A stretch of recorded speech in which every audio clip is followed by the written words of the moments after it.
ভাই ভালো আছেন? এই তো ভাই ভালো আছি। বরকুল উঠছেন আবার না? হ্যাঁ ভাই উঠছি। হ্যাঁ, হ্যাঁ আরাম লাগতেছে? আমরা ঘনাকে বরকুলে তো এমনিতে আর প্রায় ওঠেন বরকুলে না? হ্যাঁ উঠি, আপনারা তো আর উঠতে পারবেন না, বুঝবেন না মজাটা। না, আমাদের এই কপাল আছে নাকি যে বরকুলে উঠবো? হ্যাঁ। ওখানে আল্লাহ দিছে। এই যে আপনারা না ভাবি, এই যে দুই বোন এক স্বামী সংসার করতেছেন, হ্যাঁ হ্যাঁ, তো এই আপনি হচ্ছেন বড় তাই না? জি, আর এই হচ্ছে আপনার ছোট বোন, এটা আমার ছোট বোন। আর ওই স্বামী হয়েছে একজন। হ্যাঁ একজন। ভাই জি ভাই। তা আপনি এই যে মানে আপনার শালিরে বিয়ে করলেন, দুই বোন একসাথে বিয়ে করে সংসার করতেছেন, রহস্যটা কি বলেন তো আমাদের একটু?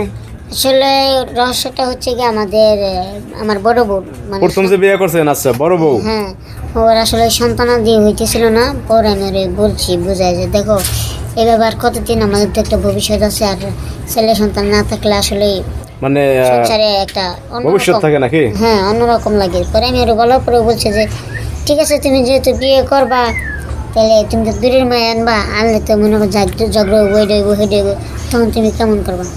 আমি যে কপালে যেটা আছে হেডে হইব, কী আর হইব, আমি ঠিক থাকলে সব ঠিক। পরে বলার পরে কইতেছে তাহলে আমার বোন নিয়ে যেহেতু তুমি বিয়ে করবাই। তো এই যে বাহিরতে আপনাদের ঘরে কোনো সন্তানাদি হয় না, আপনি আপনার স্বামীর আবার বিয়ে করাবেন, তো বাহির থেকে করাইতেন, আপনার বোনটা কেন বাইরে আনলেন? থেকে করলে তো একটা অশান্তি সৃষ্টি হতো সংসারে, এই জন্য করাই নেই। মানে কিরকম অশান্তি সৃষ্টি হইতো? অশান্তি কিরকম মানে বাইরে একটা মেয়ে আমার দেখতে পারতো না, সহ্য করতে পারতো না, একটা বাচ্চা হইলে কিংবা আমারে ধরতে দিত না, হিংসা করতো, আর ওর সাথে অল টাইম আমার সাথে ঝগড়া লাগিয়ে রাখতো।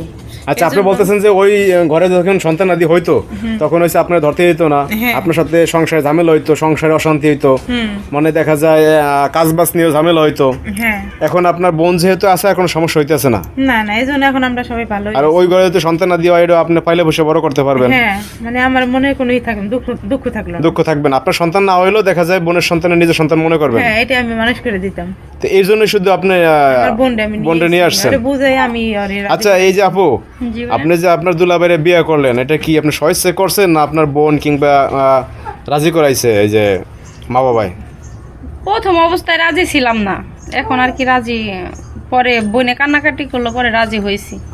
আচ্ছা আচ্ছা, মানে আপনিও দেখলেন যে আসলে এই ঘরে আসলে হয়তো বা বোনের সংসারটা ভালো থাকবে, হ্যাঁ অন্যখান থেকে একটা মেয়ে বিয়ে করাইলে বোনের সংসারটা নষ্ট হয়ে যাবে, অশান্তি হবে, এর চেয়ে আপনি এই সিদ্ধান্তটা নিছেন। হ্যাঁ। এই যে স্বামীর নিয়ে এইরকম কোলে নিয়ে যান নাকি বাবার বাড়ি?